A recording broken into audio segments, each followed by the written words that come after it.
Welcome to the Slop Temple. We pray this video helps. This guide shows how to use the SharePoint Migration Tool step by step. Start by installing the SharePoint Migration Tool on a Windows machine. Sign in using your work or school account with admin or migration permissions.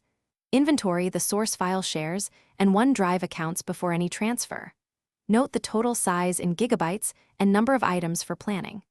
Confirm the destination SharePoint site URL and target document library location. Ensure network bandwidth is sufficient for your expected transfer throughput. Open the SharePoint Migration Tool and create a new migration task for your source. Choose source type such as File Share, OneDrive, or SharePoint on-premises. Enter source paths exactly and map them to your destination site and library URLs. Configure options like preserving file timestamps and incremental sync settings before running. Set exclusions for temp files and files larger than your policy size. Start the initial migration and monitor progress using the built-in progress and error reports. Monitor the migration dashboard continuously to view progress percentages and error counts. Use the tool logs to identify failed items and the specific error codes reported.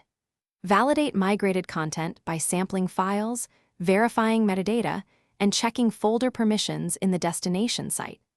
Rerun failed items using retry or create a separate task for problematic batches. Troubleshoot common issues by adjusting source permissions or splitting very large transfers into smaller batches.